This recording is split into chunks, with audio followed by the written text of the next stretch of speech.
Bem, pessoal, vamos lá, né? Vamos aprender de Deus.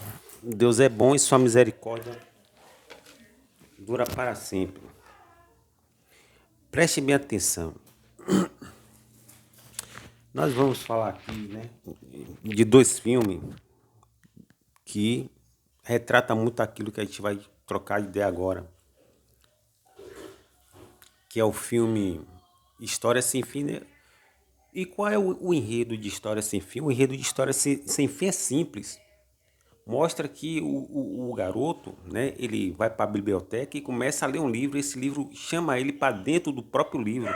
Ou seja, ele adentra dentro do próprio livro. Só que quando ele está dentro do próprio livro, né, ele vai vivenciando toda aquela experiência ali, né, dentro do conteúdo do livro, dentro da esfera do livro, de tudo aquilo que o livro está escrito, e aquilo ali vai acontecendo. Mas só tem um problema.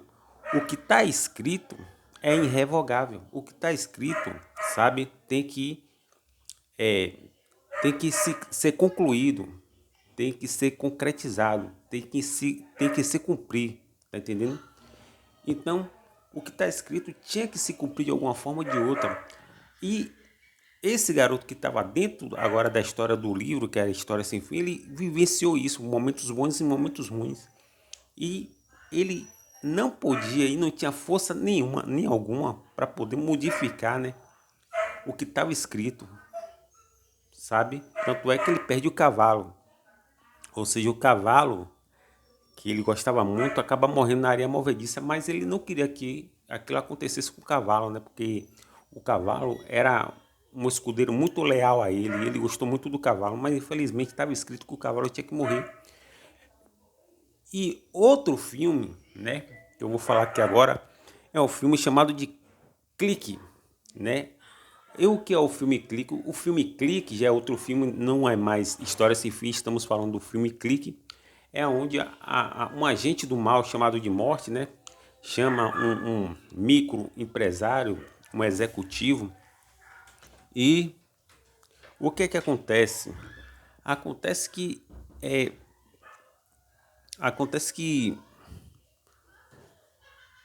o filme, né, ele vai se desenrolando e vai mostrando que a morte, o agente do mal, ele dá o controle a esse executivo para ele controlar a própria vida dele conforme ele queira.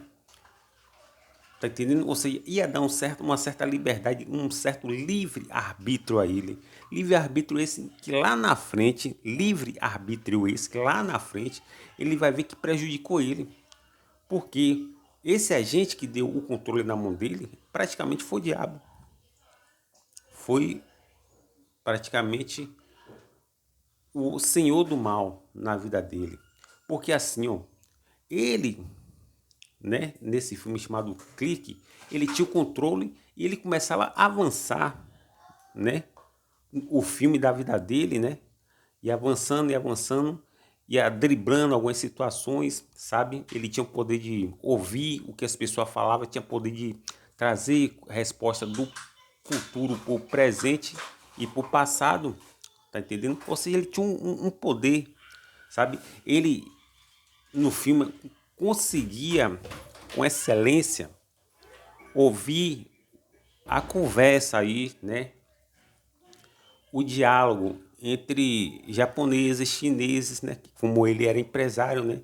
Ele era um executivo, então ele lidava muito com essas questões empresariais, né? Ele tinha que fechar negócio e nesse de fechar negócio ele avançava, sabe, o filme e conseguia observar o que cada um tinha falado. E ele pegava esse conteúdo tudo, trazia para o passado, já sabendo o que ia acontecer no futuro e modificava aqui no passado, ou seja, no presente dele. Ele trazia a resposta do futuro, né? E aí vinha para o passado e vivia o presente. O que foi que aconteceu? Ele ia fazendo isso constantemente, tá entendendo? A ponto de ele não querer nem mais ver os filhos, né? Os filhos foi crescendo, ele foi aí só vivenciando aquilo que lhe agradava. Ou seja, ele tinha um controle para fazer aquilo que lhe apraz, aquilo que lhe era, sabe, de seu bel prazer, seus desejos. E aí, ele com o controle na mão, ele foi controlando a vida dele conforme ele queira. Só que chegou um momento em que o controle, né, começou a mostrar a ele que esse controle, na verdade, só fez o mal a ele. Por quê? Porque quando ele voltou para a realidade, né, cada vez que ele voltava, ele estava mais velho. Cada vez que ele voltava mais velho. E toda a configuração literal, real, estava mudada. Ou seja, ele, quando ele voltava, o filho dele já de 5 anos já estava com 10. Quando ele voltava, o filho já estava com 15. Quando voltava, o filho já estava com 16. Já estava casando os filhos já tinha filho. Aí quando ele foi ver, né, ele já estava bem velho mesmo, sabe? E aí ele estava ali a ponto da morte, tá entendendo? Ele estava no hospital, velho, não podia fazer mais nada, né? O controle já não obedecia mais ele, porque tinha acabado aí, né? A sua, o seu poder sobre o controle, o seu espaço, o seu tempo sobre o controle, sabe? E ali foi se encerrando aquele ciclo ali, né? Onde ele conseguia configurar e desconfigurar o que ele queria, avançando no tempo, trazendo resposta, sabe?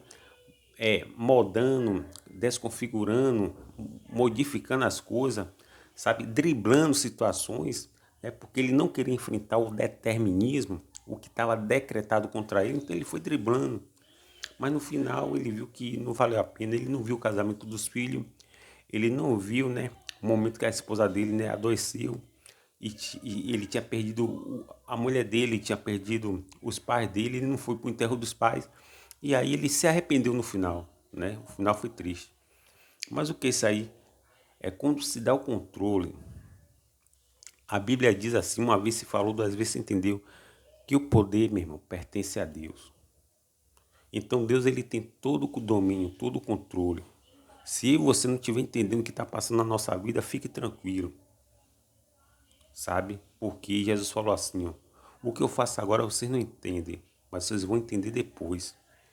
E isso aconteceu com José, isso aconteceu com Jó, isso aconteceu com Moisés, isso aconteceu com Davi. Homens que na verdade passaram por processos que não sabiam nem o que ia acontecer no futuro com ele, porque nós seres humanos aqui, que não temos o controle de nossas vidas para nada, e você não tem controle de absolutamente nada, achamos que temos, né? Quando você sai aí, você não sabe se vai ser assaltado sim ou não, tá entendendo? A única coisa que você faz é ir com fé. Você pode ser assaltado no ônibus, você pode ser assaltado a caminho do seu trajeto, né? Para a escola, para a faculdade, para o trabalho, para o emprego, para comprar alguma coisa. Então, a vida é uma caixinha de surpresas. Você não sabe o que é que vai acontecer. Teve um tsunami em Sri Lanka, né? Que aconteceu ali, né? Que devastou aí, devastou 9 países ali da Ásia. E muitas vezes aquelas pessoas não tinham, na verdade, sabe? Elas não tinham na mente que ia acontecer um tsunami. Tanto é que elas não se preveniram. E o que foi aconteceu? O tsunami veio e pegou todo mundo de surpresa e matou meio mundo de gente. Ou seja, ninguém queria morrer, mas o tsunami. Então a vida é uma caixinha de surpresa. Tá entendendo? A vida é uma caixinha de surpresa em todo sentido, né? Você vai ver que no futebol também o time tá ganhando ali, de repente o outro time vai no final dos minutos, no apagar das luzes, o time vai vir e se sagra campeão. E a vida é assim, sabe? É essa maravilha aí de acontecimentos que você não sabe o que é que vai acontecer, porque você não tem o controle de sua vida nas suas mãos, né? Não foi você que se autoconstruiu. Quem construiu você foi o DNA, meu irmão. E o que é o DNA? O DNA é o maestro, né? De suas células. O que é células? São pequenas unidades que formam o corpo humano. Então, todo o seu corpo, certo? Ele é construído através do DNA.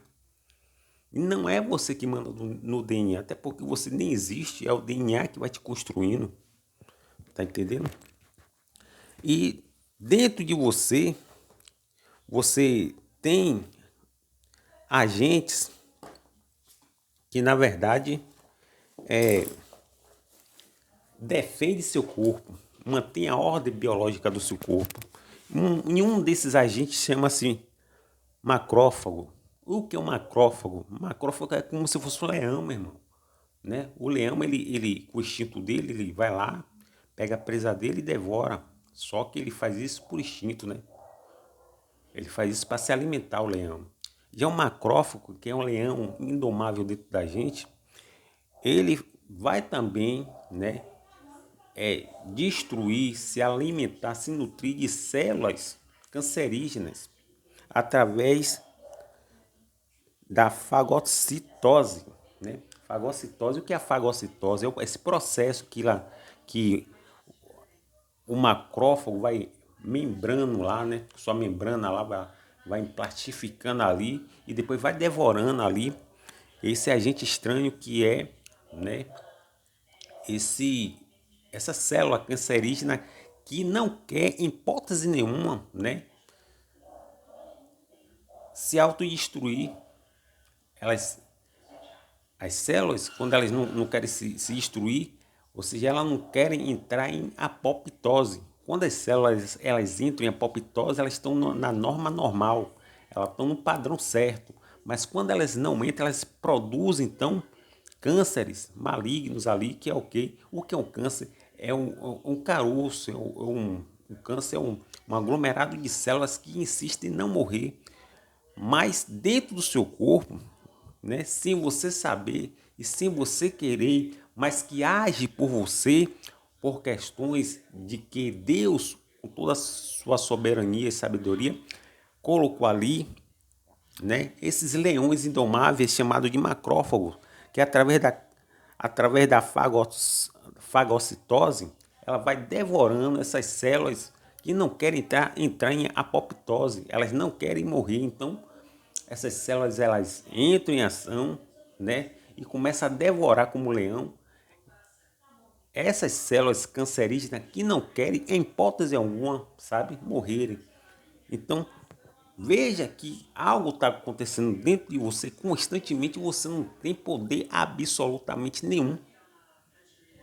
Tá entendendo? Você não tem controle sobre sua vida. Sobre nada, meu irmão. Sobre nada. Tá entendendo? Você não tem o controle sobre seus filhos, sobre você, né? A pessoa nasce sem pedir, morre sem querer, sabe? Tem pessoa que nasce aqui no Brasil e ela não queria nascer no Brasil, ela queria nascer nos Estados Unidos, queria nascer na França, queria nascer na Inglaterra, queria ser europeia. Tem pessoas que não queriam ser negras, queria ser branco, bonito, dos olhos verdes, mas não é você que escolhe é a história que escolhe você. Está tudo predestinado. Então, essa tentativa de driblar o determinismo, né, de driblar aí o que está escrito sobre cada um de nós, né, o que está predestinado, faz com que a gente tente relutar, meu irmão, com a força impetuosa do destino, onde nós não temos força nenhuma, sabe? Você vê que nesse exato momento que eu estou falando para você aqui agora, a gente, com base na história, sabemos que os acontecimentos históricos nos denota todo o grau de esclarecimento do que já passou, sabe? Por exemplo, nós sabemos que houve a Primeira Guerra Mundial e que a Alemanha foi um dos agentes da Primeira Guerra Mundial. Depois a Alemanha foi na Segunda Guerra Mundial, ela foi também um agente para essa guerra mundial acontecer. A Segunda Guerra Mundial veio através também da Alemanha, tá entendendo? E um homem chamado Adolf Hitler, um austríaco, ele foi o protagonista da Segunda Guerra Mundial. E aí você vai vendo, né, através de registro que do passado que Pedro Álvares Cabral chegou aqui no Brasil. Porque você está vendo da sua perspectiva do presente para o passado, ou seja, você tá se diluindo, você tá absorvendo aquilo que os registros, né, dos historiadores permitem você ali mapear toda, toda essa grandeza de informação e você saber o que foi que aconteceu. Por exemplo, A gente sabe que o Brasil foi campeão em 1994. A gente sabe que o Brasil foi vice-campeão em 1998. A gente sabe que o Brasil foi campeão em 2002. Porque temos acesso hoje ao passado. Porque estava escrito assim, tá entendendo? Ou seja, tudo que acontece, acontece com determinado propósito para todas as coisas mesmo. Se você tirar uma peça, você vai mexer na desconfiguração de tudo, em um efeito dominó infindável, tá entendendo? Um efeito borboleta infindável, então não se mexe em nada. Você vê que Jesus, ele entendeu que ele foi sim predestinado para morrer na cruz. Ele até tentou, né?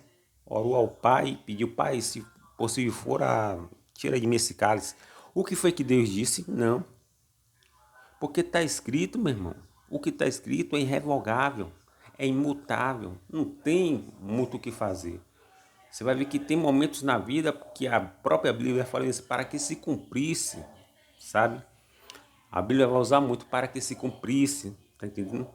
A Bíblia vai usar muito outros termos, mas para mostrar que já está tudo predestinado no mundo espiritual, no plano espiritual, e que vai se materializar aqui na terra. Por exemplo, Jó não pediu aqueles flagelos para a vida dele, né? José não pediu aquelas perseguições para a vida dele, mas estava determinado, estava escrito, e Deus tinha um propósito naquilo. E qual foi o propósito? Mostrar que ele tem o domínio, o controle de todas as coisas, só ele e mais ninguém, e na verdade ele conduzir em triunfo, né? Porque todas as coisas concorrem para o bem daqueles que amam a Deus.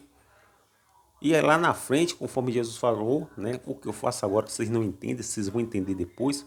Aí você vai ver que José se torna o segundo homem mais poderoso do Egito. Você vai ver que Moisés, né, se torna o líder de Israel, enfrenta Faraó, vence. Você vai ver ali que Jonas, né, ele consegue uma nova chance. Aí você vai ver que a história da Bíblia ela é repleta aí de acontecimentos, né? Você vai ver que Jó é restaurado, né? A saúde de Jó, os bens de Jó, porque Deus ele tem o controle de todos os seres humanos nas mãos, inclusive a minha e a sua. Não é você que tem o controle de suas vidas. A Bíblia diz que você não é o oleiro é Deus e o vaso é você. Quem é o vaso para reclamar do oleiro? A Bíblia diz que nós somos cartas escritas de Deus. Não temos muito o que fazer. Tá entendendo? O que Deus determinou mesmo, eu e você vai passar. Tá entendendo?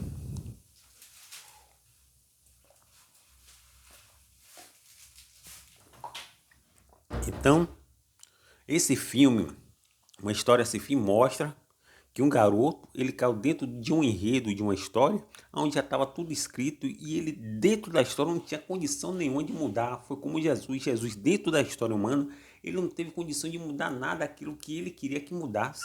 Simplesmente ele seguiu regras, sabe? Predeterminadas, predestinadas, pré-estabelecidas, né? Pelo determinismo, pelo aquilo que estava decretado e tinha que acontecer, certo? Porque Deus ele tem o domínio da história humana nas suas próprias mãos. Só Deus tem. Uma vez se falou, às vezes se entender que o poder pertence a Deus. Não temos muito o que fazer, meu irmão. Tá entendendo?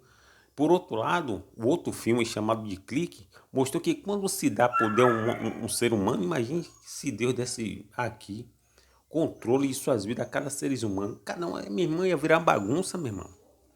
Ninguém ia mandar mais em ninguém, ninguém ia querer se submeter mais a ninguém. Ia virar uma verdadeira Sodoma e Gomorra. Ia virar uma Babel, ia virar uma ogiva nuclear, uma Babilônia, meu irmão. Era a guerra pós-guerra, meu irmão. Você vê que sem controle os seres humanos estão se degradando. Mas glória a Deus que Deus tem o controle de cada ser humano aqui na Terra. Somos 7 bilhões e Deus não perdeu o domínio, o controle, o governo de nenhum de nós. Ele tem o controle absoluto de todas as coisas, inclusive dos átomos. Quem controla os átomos, controla toda a história, todo o corredor da história, controla toda a linha do tempo de cada ser humano aqui encontrado na face da Terra. Não temos muito o que fazer. Deus ele tem o domínio absoluto de todas as coisas. Deus assombra pelo seu poder, pelo seu septerno poder. Então Deus assombra qualquer ser humano. Imagine Deus ter o controle a ponto de conduzir a Terra em rotação e translação. Você vê que o Sol, que é uma estrela de quinta categoria, ela está lá e emite para cá, né, labaredas de fogo terríveis que vem de lá para cá, meu irmão. Se não é o campo magnético da Terra, um abraço para os seres humanos, mas Deus fez tudo certo, certo? O campo magnético da Terra existe, né, para desviar 99% do material injetado do Sol contra o nosso planetinha, chamado de Terra, e nos defender. É um escudo. Tem também a camada de ozônio, tem outras camadas. Deus deixou aí a ionosfera, que também é chamada de troposfera, que é através dessa ionosfera e troposfera que você consegue aí, eu e você, né, desfrutamos de Wi-Fi, né, entre as nuvens, desfrutamos aí de satélite, de imagem, de áudio, tudo. Né? Se você assiste televisão, tudo, isso só é possível porque existe uma camada que essas partículas aí de íon, né, de elétrons, elas se fazem presente aí porque Deus deixou isso aí de reserva, já sabendo que no futuro a ciência ia se multiplicar, como falou o profeta Daniel, ia se cumprir tudo aquilo que Deus queria que se cumprisse. Ou seja, Deus viu os carros no futuro, Deus viu o avião, Deus viu tudo, ele só foi usando os seres humanos para materializar as coisas como aquela ideia de Platão, né? A Platão, ele tinha uma ideia muito interessante, né? Que era o mundo das ideias de Platão. Qual era o mundo das ideias de Platão? Tudo que existe aqui já existe em outro plano, um plano espiritual, vamos assim dizer. E a proporção que o mundo vai passando, vai evoluindo, né, você vai ver que no mundo das ideias o carro tinha que existir. Aí um homem chamado de Henry Ford, o cara vai começar a produzir os primeiros carros. Mas pegue aqueles primeiros carros ali e compare com os carros da década de 60, com o carro da década de 70, da década de 80, da década de 90, e chegue agora na década de 2000, né, e 20, para você ver a evolução, né, de todas as coisas, né, do avião, né, você vai ver que as coisas começam lá no mundo das ideias de forma tosca, né, de forma assim, meio que arcaica, meio que você vai ver que a televisão, por exemplo, vamos pegar a televisão antigamente era de tubo, né, as primeiras televisões eram de tubo, e da década de 20 mesmo, as televisões eram muito tosca e velha, sabe, muito assim, um design muito feio. Hoje você vai ver que as televisões ganhou um novo panorama, né, uma nova formalidade, uma nova imagem, a ponto de ganhar 4K, meu irmão. Outra ciência que entrou no nosso ramo, 4K, certo? E hoje nós estamos já indo para uma evolução chamada de a quarta revolução industrial 4.0, que vai nos permitir uma série de coisas. E uma dessas coisas é a velocidade, né, dos celulares vão aumentar mais ainda. Você entende? Uma série de coisas aí vai acontecer, né? Muito por conta de que Deus ele já sabia disso tudo e tem um domínio de todas as coisas, a ponto de controlar todas as coisas e materializar todas as coisas para beneficiar a humanidade. Então, meu irmão, Deus não perdeu o controle. Então, quem tem o controle de todas as coisas na mão é Deus. Eu e você não temos controle de absolutamente nada, sabe? Você não controla seus filhos, né? Seus filhos crescem, você perde o controle, eles vão ter que casar, né? Eles vão ter que se separar de você. Você não consegue parar de envelhecer porque você não tem controle sobre o tempo, né? Você não consegue evitar doença porque também você não tem controle. E aí uma série de coisas mostrando que eu e você somos realmente uns seres fragilizados, fracos. E dependemos sim de Deus. Que Deus continue nos abençoando.